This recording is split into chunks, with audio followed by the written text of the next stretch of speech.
Hey everyone, welcome back to Here in Apologetics. I'm so pumped you're joining us today. As always, this podcast is brought to you guys at patreon.com/adhere apologetics. Today, my guest is Dr. Hugh Ross. We're going to talk about his life and his major influences. I'll bring him up right now. In case you don't know who Dr. Hugh Ross is, he's an astrophysicist and an author. He's the founder and senior scholar of Reason to Believe, an organization that researches and communicates how discoveries about nature harmonize with the words of the Bible. His books include The Creator and the Cosmos, Why the Universe is the Way It Is, Improbable Planet, and Designed to the Core. So, Dr. Ross, thank you so much for joining me. How are you doing today? I'm doing well, thank you. Yeah, I'm super excited for today. We're going to talk about the people, the events, the ideas that have influenced you the most.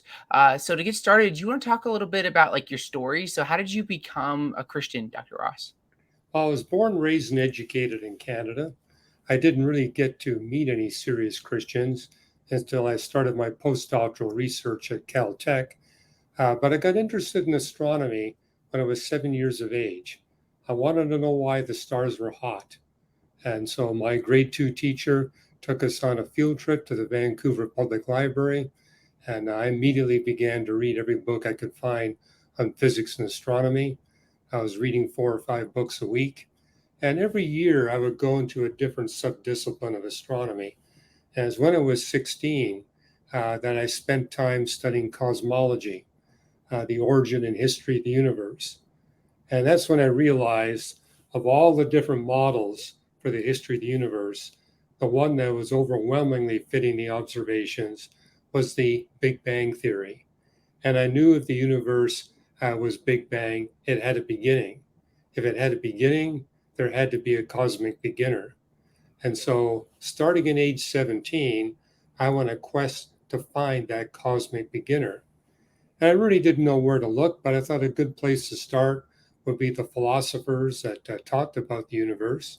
So I went through Immanuel Kant's Critique of Pure Reason, went through some writings of Rene Descartes, and realized that these Enlightenment philosophers didn't have the right concepts of space and time and had mistaken ideas about the universe.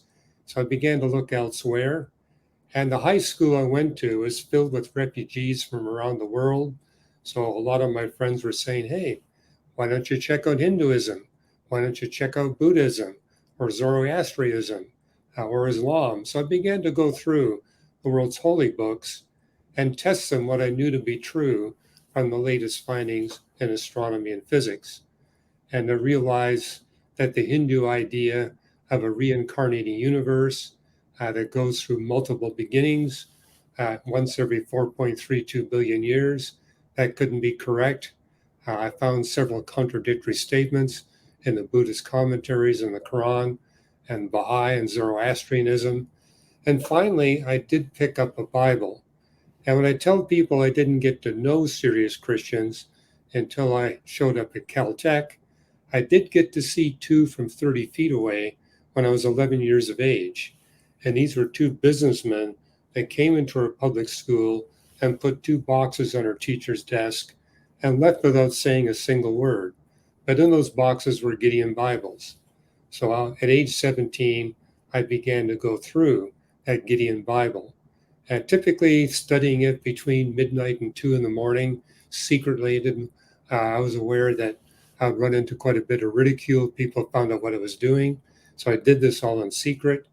But at the end of 18 months of studying the Bible, I realized this book got all the science right, it got all the history right.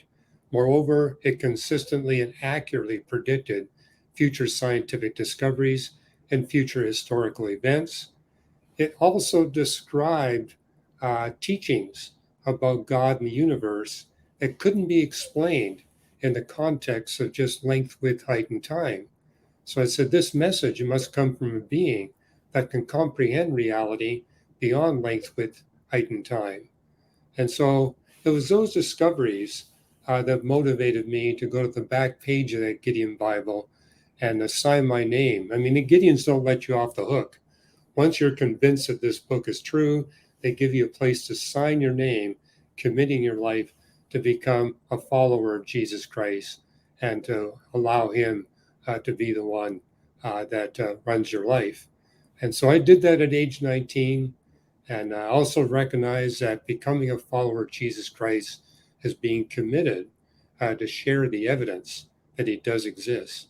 So I began to share my faith right after signing my name in that Gideon Bible. Wow, that's such an amazing testimony, Dr. Ross. Thank you. Did you ever know what happened to that Gideon Bible that you signed? Yeah, it's right here. The cover is gone because our dog chewed the cover off, Oh but no. you can still see that little last page where I signed my name, committing my life to Jesus Christ. So yeah, that's one of the treasures I have, but it's rapidly decaying. That's amazing. An amazing story. So you became a Christian, and science was obviously an important part of your journey from like when you were like a little kid. What led you into the world of science? What got you so interested in like cosmology? And all Well, that? again, it began when I was 7 because I looked up at the sky in Vancouver where it rains all the time. And there was this one night where I could see the stars. And I was very curious. I remember asking my parents, Mom, Dad, are those stars hot? They said, Yes, they are, son. Can you tell me why they're hot? They said, No, we can't. So that's when I went to the library and found out why the stars are hot. And just reading those, I remember coming home with these books on physics and astronomy. I read one at the library and took 5 more home, and it just grabbed me. I was so fascinated by what I was reading. And from the age of 8 onwards, I knew that my future career would be as an astrophysicist. Hmm. Wow, that's pretty amazing.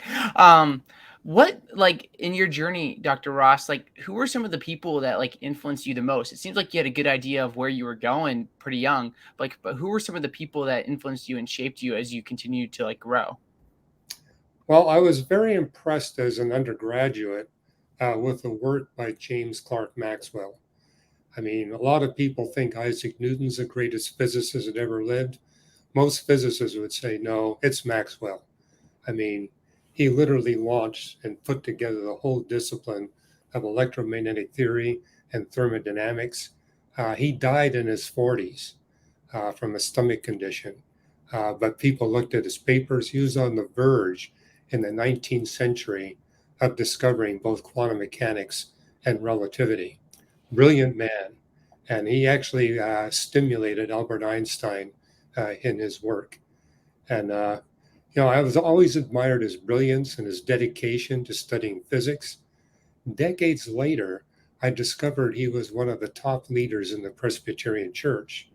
Like me, he became a Christian as an adult and became very committed to sharing his faith with unbelievers. So he's one of my heroes to this day. I'm always talking to scientists saying, hey, we got a role model here. Let's follow him. But I also was dramatically impacted when I showed up at the Caltech campus. And there was this astronomer there, David Rogstad, and he was different from the other astronomers.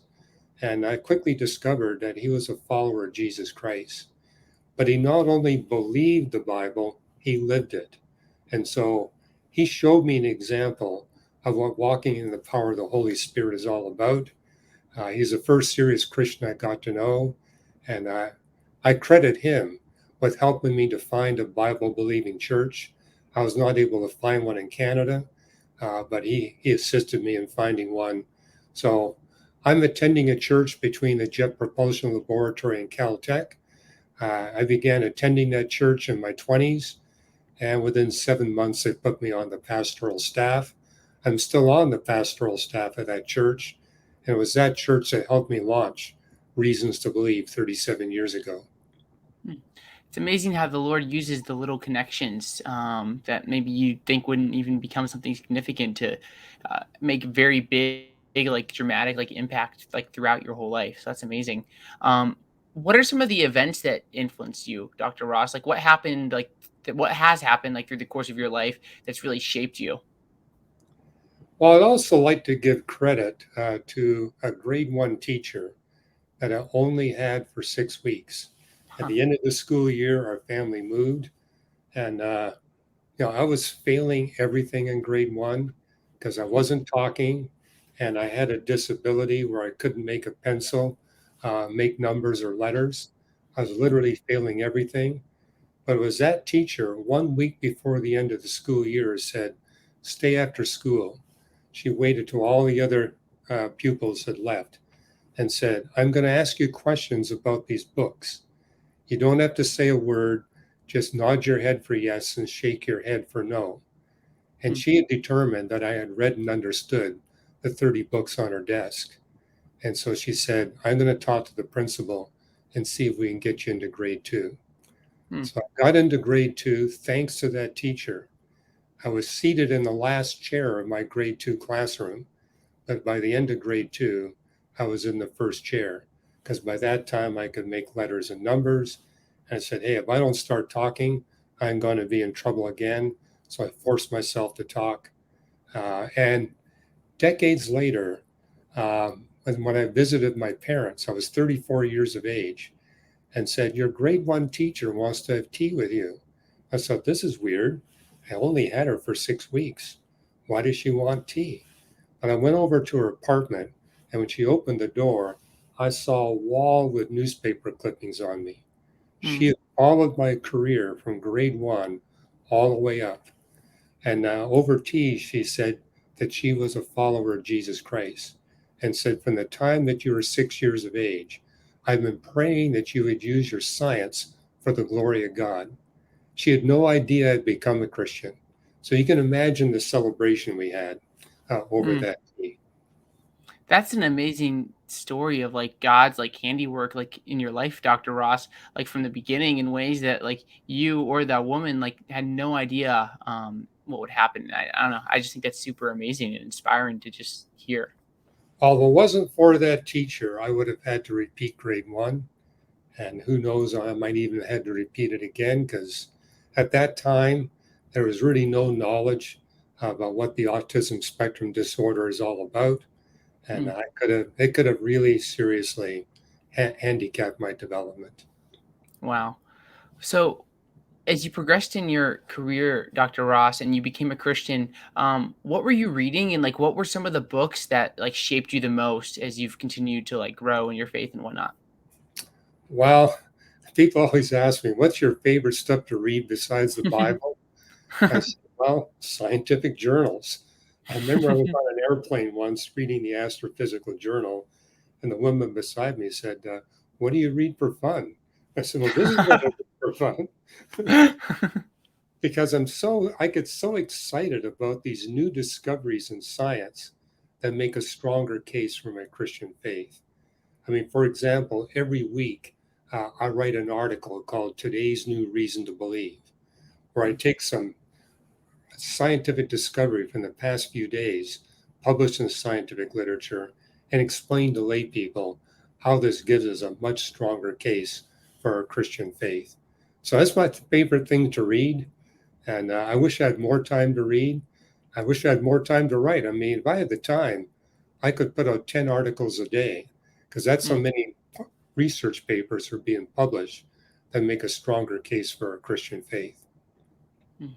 I'm curious, Dr. Ross, like, what are your daily habits like? Because it seems like to me, like you're always learning, you're always reading, you're always like coming on and doing podcasts with like people like me and all these people on the internet and whatnot. And you're always speaking and engaging. Like how are you doing so much? Like, what are your daily habits like that have really helped you throughout your life, Dr. Ross? Well, you kind of nailed it. I mean, I'm a compulsive learner. I like learning things. Mm-hmm. Ideation is my top strength, which means I like discovering new things that haven't been understood before. And so part of my life is, reading comprehensively across a wide number of scientific disciplines. Because I realize most of my peers are extremely specialized. They're an expert on one subdiscipline within their scientific field. And so it's one reason why I founded Reasons to Believe, to find Christians who are scientists with an ability to do interdisciplinary research. Because it's through integrating across all the sciences that we can actually come up with these exciting new evidences for the Christian faith. I also do that with the Bible, integrating across all 66 books of the Bible. So in our church, I'm always exhorting the members of our church. You need to be doing comprehensive, rapid Bible reading. A lot of people say, "Okay, I'm committed to read through the Bible in 1 year or 2 years." I said, "How about 6 weeks? Read Mm. through the whole Bible in 6 weeks." And they said, "Well, I can't get everything out of it." Who says you have to? You're going to read it more than once, right? So, read it quickly with a theme in mind. And then when you're done with that, read it again with a different theme in mind. But it's through that rapid Bible reading, you can actually see how the content of all 66 books integrates together in a very seamless, consistent way. So that's my tool for making new discoveries from the book of Scripture. And likewise, it's my tool for making discoveries from the book of nature. And here, the whole foundation of reasons to believe is to introduce people to the book of nature, to bring them to the book of Scripture and into a relationship with Jesus Christ. Hmm. It seems like it's amazing, and I love how you read widely, and I think that's something so important that people can take away.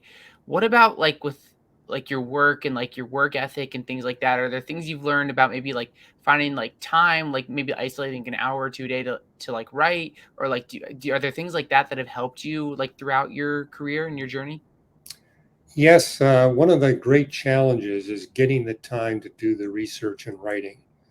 And so, I'll go into my office, I close the door, I close the blinds so I can't see what's outside, keep it really quiet, and make sure I got time to focus. And one thing I've done at Reasons to Believe is actually designate days where our scientists and our theologians have protected time. No meetings, they can't be interrupted during that time, they don't take phone calls.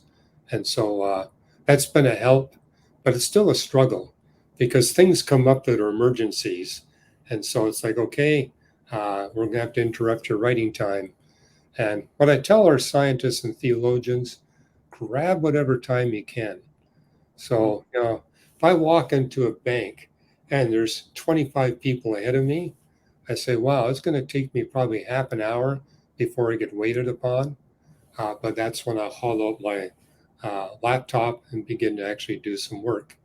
It's like, okay, I got 30 minutes here where I'm not, rather than get angry at having to wait this long, let's get something done. Mm. And the place, in fact, one of our scientists actually gave an acknowledgement to his doctor in his book because he got so much work done in the waiting room of his office. That's amazing. Um, Dr. Ross, I was looking at the demographics even today of people that are listening like to my podcast, and it's predominantly young men in that like 18 to 25, 26 to 30 range. And that's not everyone. So if you're listening to this right now, you're like, that's not me. Well, I'm sorry. I was just looking at the majority. And that's the general range of who we get listening to here in apologetics. What advice would you give to people who may be interested in apologetics, interested in philosophy, interested in science, and they just want to grow? Like, what advice would you give? Well, it's interesting you make that comment because I'm a lot older than you are. But guess what? My predominant audience is men 18 to 35 years of age. That's So, amazing. well, I think what's interesting is, and I notice particularly single men seem to be really wanting to dive in and make some serious study. So, and I got a lot of women and older people that participate too, but my dominant audience is young men. And, my advice to them is find something, whether it be a work, a career, because a lot of these young men and women, they're looking for a career. You want to find a job where you enjoy it. It's something where you want to go to work rather than you have to go to work. Hey, you're going to be on this planet for a few decades. Let's make sure you're doing something you really enjoy and make sure you're doing something you're really good at.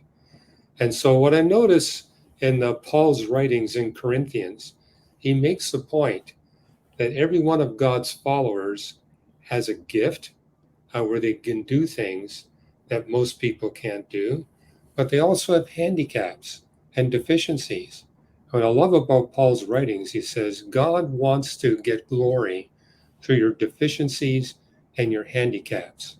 And I mentioned earlier, a big handicap I have is I'm on the autistic spectrum. But I found ways that God uses that for his glory. And so my advice is don't just try to serve God through your strengths, serve God through your weaknesses and deficiencies as well. And realize, I can't present the gospel perfectly. I'm not well prepared.